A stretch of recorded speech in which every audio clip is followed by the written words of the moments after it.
Hello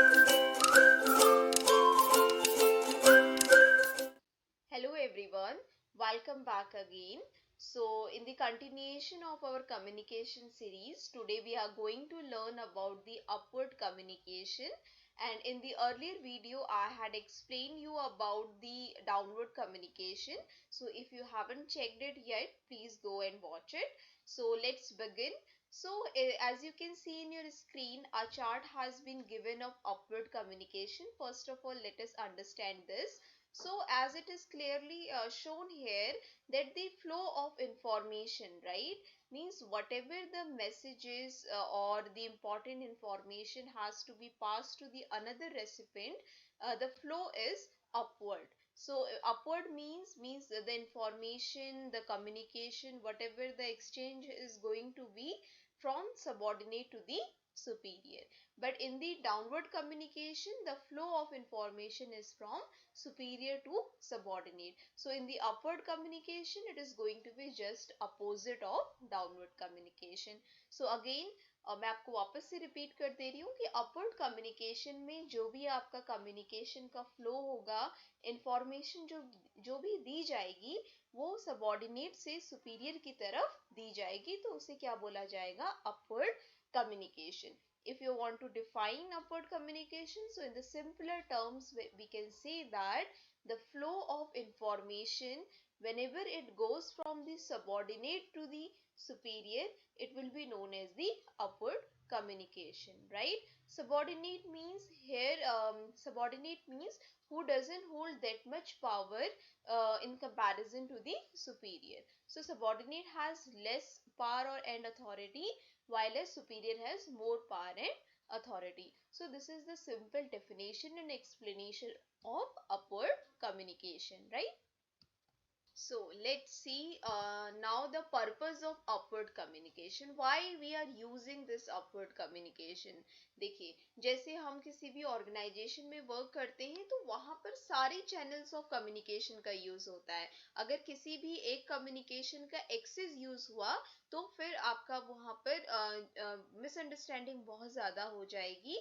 इसीलिए एक अच्छे ऑर्गेनाइजेशन को एग्जीक्यूट करने के लिए हमें एक बैलेंस चैनल ऑफ कम्युनिकेशन चाहिए, जिसमें आते हैं आपके upward, downward, horizontal as well as the grapevine communication. तो इन सभी का एक अच्छा बैलेंस होगा तो वो ऑर्गेनाइजेशन बहुत इफेक्टिव ढंग से एग्जीक्यूट अपने वर्क को करेगी और उसकी वर्किंग एफिशिएंसी बढ़ेगी एज वेल एज उसके वर्कर्स का प्रोडक्शन काम करने का और ज्यादा अच्छा होगा. ठीक है, तो जैसे हमने डाउनवर्ड कम्युनिकेशन में उसके पर्पसेस देखे थे, फिर उसके एडवांटेज देखे थे, उसके डिसएडवांटेज देखे थे, उसी तरीके से हम अपवर्ड कम्युनिकेशन में भी देखेंगे.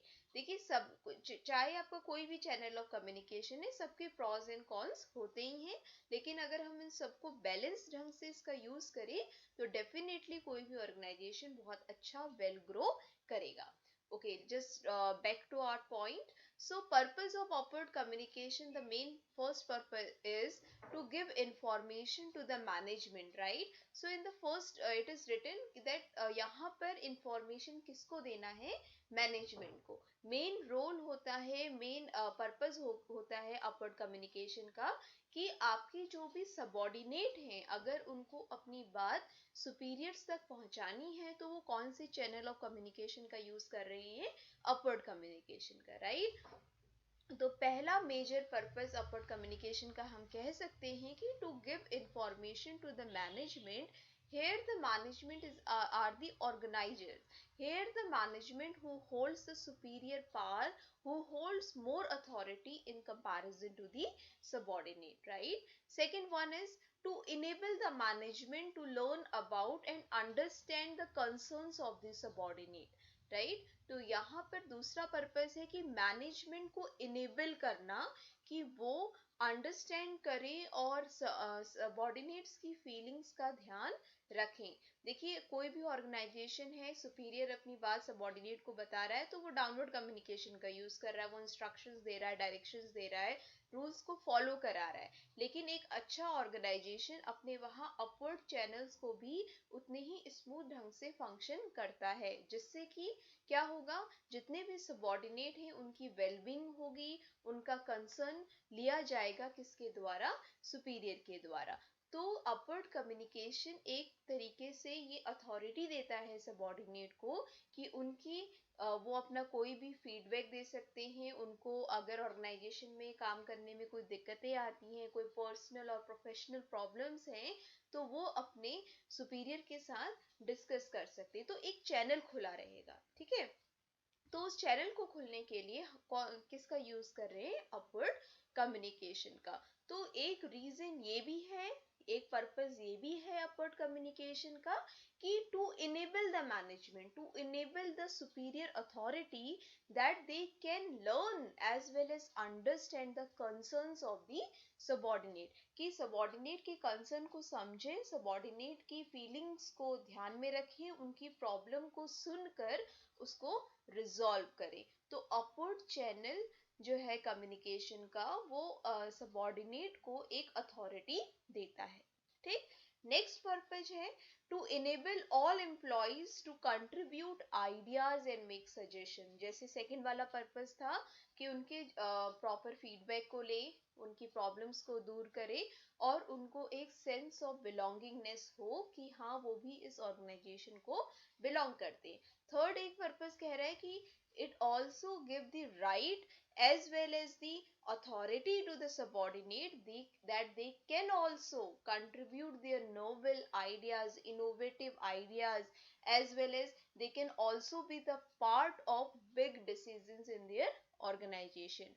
तो अपवर्ड कम्युनिकेशन का यूज करके सबॉर्डिनेट अपने नोवेल आइडियाज को, अपने इनोवेटिव आइडियाज को अपने मैनेजमेंट तक पहुंचा सकते हैं, right.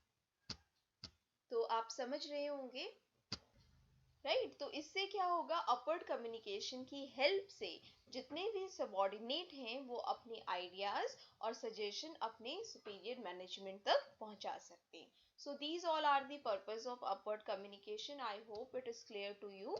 So in the next video we are going to discuss about the advantages as well as the disadvantages and the example of upward communication. So that's all for this video as of now. Thank you so much for your listening. If you found it worthy, please like, share and subscribe to the channel. Thank you so much.